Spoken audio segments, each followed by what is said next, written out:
I honestly believe it's an aristocratic mindset. You are absolutely right. You are absolutely right. Aristocratic. ಅಲ್ಲ 2000 ಒಂದ್ ಸ್ವಲ್ಪ help ಆಗುತ್ತೆ ಅಂದ್ರೆ ನೀವು ಹೆಲ್ಪ್ ಆಗುತ್ತೆ. ಯಾವ ರೀತಿ? ಯಾವ ಬಟ್ ಕೊಡಿ ಅದನ್ನ. ಸರ್ ಒಂದ್ 2 ತಿಂಗಳು ಲೇಟ್ ಆಗ್ಬೋದು ಕೊಡ್ತೀರಾ ಅಂತೂ ಇಲ್ಲ.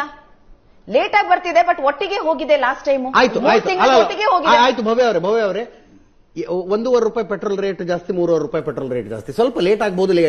ಜಾಸ್ತಿ ಆಗಿದ್ದನ್ನ ಆಮೇಲೆ ಕೊಡ್ತೀನಿ ಅಂದ್ರೆ ಇವತ್ತು ನೀವು ಹೆಂಗ್ ಮಾತಾಡ್ತೀರಾ? ಒಂದ್ ನಿಮಿಷ. ಈಗ ನೆನ್ನೆ ಪೇಪರ್ ನಲ್ಲಿ ಹೆಡ್ಲೈನು, ನೀವು ಸ್ಮಾರ್ಟ್ ಮೀಟರ್ಗಳನ್ನೇ ಹಾಕೋಬೇಕು. ಸ್ಮಾರ್ಟ್ ಮೀಟರ್ಗಳಿಗೆ ಹಿಂದಿನ ರೇಟ್ ಮೀಟರ್ ಕಂಪೇರ್ ಮಾಡ್ರೆ 800% ರೇಟ್ ಜಾಸ್ತಿ ಅಂಡ್ ಕಂಪಲ್ಸರಿ. ಆಮೇಲೆ ಕೊಡ್ತೀನಿ ಅಂದ್ರೆ ಓಕೆನಾ? ಸ್ವಲ್ಪ ತಡವಾಗಿ ಕೊಡ್ತೀನಿ ಅಂತ. ಸರ್ ಒಂದ್ ನಿಮಿಷ. 300% ರಿಜಿಸ್ಟ್ರೇಷನ್ ಜಾಸ್ತಿ ಆಗಿದೆ madam. Registration cost smart meters ಹಾಕಬೇಕು. ಅಲ್ಲ ಒಂದ್ ನಿಮಿಷ. I am giving you the list. Registration cost 300% ಜಾಸ್ತಿ ಆಗಿದೆ. ಜನ ಆಮೇಲೆ ಕೊಡ್ತೀನಿ ಅಂದ್ರೆ ಓಕೆನಾ? ಸ್ವಲ್ಪ ಲೇಟ್ ಆಗ್ಬೋದು ಬಿಡಿ, ಕೊಡ್ತೀನಿ ಆಮೇಲೆ ಅಂದ್ರೆ ಓಕೆನಾ?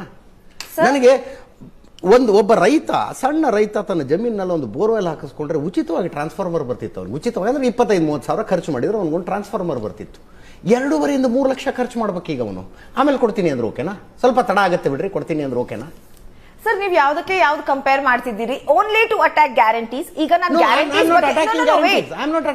ಈಗ ಪೆಟ್ರೋಲ್ ಪ್ರೈಸ್ ರೈಸ್ ಆಗ್ಬೋದು ಅಥವಾ ಈ ರೀತಿ ಏನ್ ಬೆಲೆ ಏರಿಕೆ ಆಗ್ಬೋದು, ಇದು ಫಸ್ಟ್ ಟೈಮ್ ಆಗ್ತಿದ್ಯಾ ಕರ್ನಾಟಕದಲ್ಲಿ? ಅಥವಾ ಭಾರತದಾದ್ಯಂತ ತಗೊಂಡ್ಬಿಟ್ರೆ ಮೋದಿ ಅವ್ರನ್ನ ಮೀರ್ಸೋದಕ್ ಸಾಧ್ಯನೇ ಇಲ್ಲ ಯಾರೂನು.